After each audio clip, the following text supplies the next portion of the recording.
Are you tired of feeling desperate around women? Well, today, we gonna fix that. What up, homie? My name's Dave, and I put out new videos every Friday to help you get the girls you want and the lifestyle you dream about. Anyway, I hope you've had a great end to this crazy year of 2020. And for me, I've actually been on the grindstone writing my brand new book about lifestyle. It's gonna help you to date beautiful women, make more money, gain more freedom, and build an awesome social circle. It's coming soon within the next couple of months, so stay tuned for that. Anyway, bro, we need to talk about something today. A lot of guys out here looking desperate around women, and the corona situation has made it all way worse. Dudes are stuck at home thinking a little bit too much, and then they make desperate moves. Now, I know how easy this can be. There's been plenty of times where I was that desperate guy.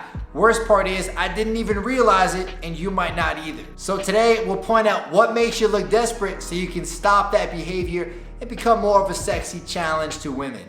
Let's get into it. You leave me hanging, begging for more. Think that I'm addicted to this, can't resist to be a little risky and go for it, cause I want you close. I'm so exposed when you're Over-texting might be one of the most common traps guys fall into because it's so damn easy to do. You think you had a great time with the girl or a good interaction, so you send her a text, she doesn't respond for a little while, then you start sweating. So you send another, maybe even another, hell, maybe even go out and post it on my Confident Casanova's Facebook group and ask for help. Here's the problem. With every single extra text you send, you just drip with a little bit more desperation. And I see it all the time from guys. They'll say, hey, I asked this girl to hang out, we were having a conversation, and boom, she stopped replying. I said, bro, don't text back again, give it a day or two, let's see what happens. And a lot of the time, the girl will actually end up getting back to him within a couple of days, and boom, they'll have a date. Just because she doesn't respond right away doesn't mean she's not into you. On the other hand, sometimes she just eventually won't respond, she won't get back to him, and at that point, she probably really isn't into you. That's fine though, and it's not the end of the world. At least you're not losing out on the girl because you fell victim to that over-texting. Another thing to keep in mind though is sometimes the girl is super responsive. She's answering all your texts quickly. You guys are having a nice little back and forth. Sure, this might be fun to do, but here's the thing. The more you send these back and forth texts, the longer you do it, the less chance you actually have of seeing her again, because you're basically texting for no reason. The whole point of texting her is to get her out on a date and hang out with her in person. It's not to build the connection and create all this crazy rapport through the phone, because then, hey, you're just running out of shit to talk about on a date, and you might even make her more anxious to go out with you because she builds up more expectations in her head about it. So yeah, you can over text in that scenario too. It's a lot better to have maybe 4 to 5 back and forth texts each, and then boom, see if she wants to hang out and go for it. That's gonna be your best chance of making something happen versus trying to have 3 days of conversation. You guys ain't pen pals. And there's one thing I want you to remember. You usually can't save the interaction over texting if it wasn't a good one from the start and you didn't make a good impression, but you can definitely ruin it and say something stupid or send too many texts and screw it up. Less is more. I've been waiting all my life for someone like you, like you.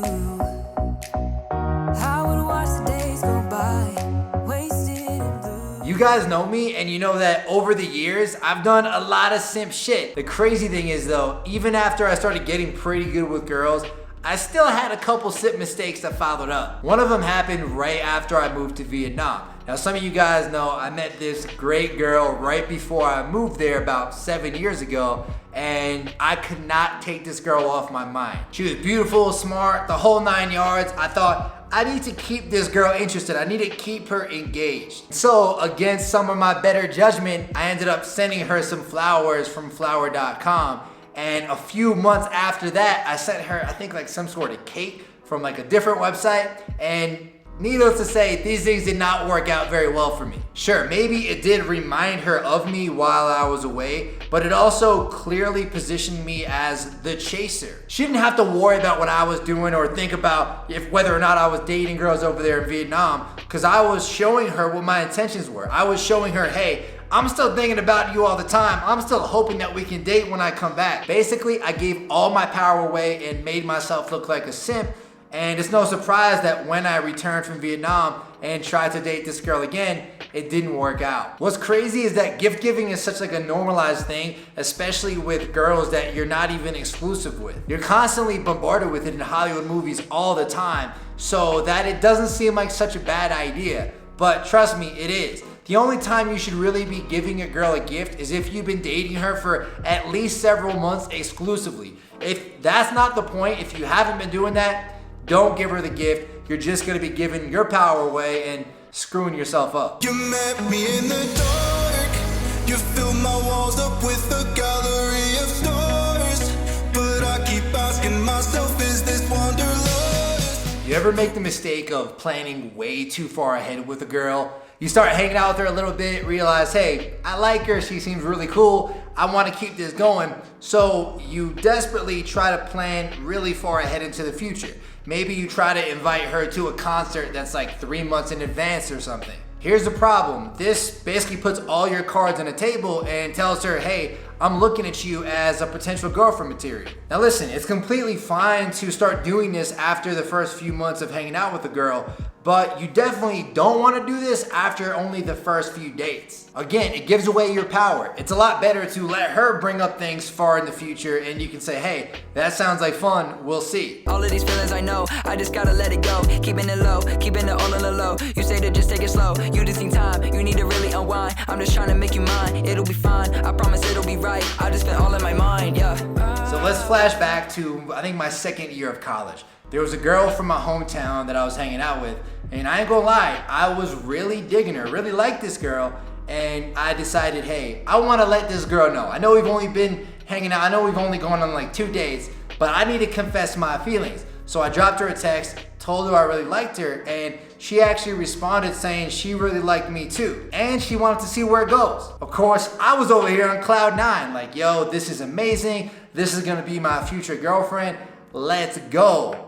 But a few days later, I was in a friend zone. Here's the problem. By confessing my feelings so early on, I took all of the fun and anticipation out of it, all for no real reason other than to get some validation from her that she liked me too. This is a weak move. It's a lot better to play your cards a little close to the belt at first and keep her guessing. Keep that anticipation and tension there. You gotta come from the frame of mind of assessing whether or not you and this girl are even a good fit.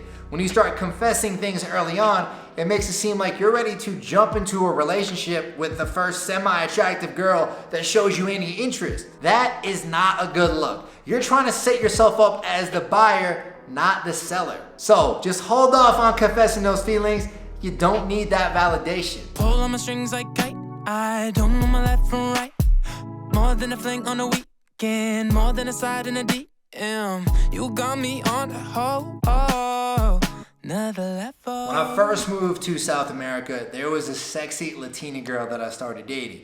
She was super hot and she had a big social media following, so not only was I really attracted to her, but I also really wanted that validation. We hung out a few times and she made it known that she was pretty much down to hang out whenever. I remember her telling me, hey, like, I'm free, I can make time for you, I'm flexible, just let me know when you want to hang out. Of course, I enjoyed hanging out with her and I was getting that sweet, sweet validation, so I tried to hang out with her as much as possible. This turned into like 2 to 3 dates a week. So we finished hanging out on a Tuesday and I'd already be trying to figure out what she was doing on Thursday and seeing if she wanted to hang out. This was cool at first, but it eventually made me seem a little bit desperate.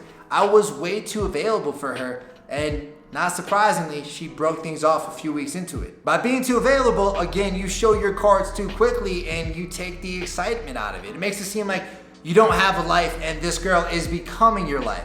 It's way better to pace things slowly. So when you first start hanging out with the girl, it's better to hang out with her once a week for the first month, 2 months and a half. And then if it's a girl you want to continue hanging out with, then maybe you increase that slightly to 1 to 2 times a week. That way you can gradually escalate things. You don't kind of fall head over heels, and you can logically assess if the two of you are a good potential relationship for each other. This keeps things building and keeps her attracted rather than burning the flame out a little too quickly by being overzealous. Plus, you seem like way more of a challenge. Who seems more attractive? The guy who's trying to hang out with her 4 times a week, or the guy who's only available once a week? When you're scarce, her attraction for you, that shit is gonna be fierce. That is the truth. So rein it in a little bit, slow yourself down. You're gonna have a lot better luck and you're not gonna come across as desperate. Now bro, I want you to go ahead and check out this playlist right here. It's gonna show you exactly how to text a girl so you never come across as desperate and you can start getting a lot more dates. Let's keep it going. I'll see you right there, homie.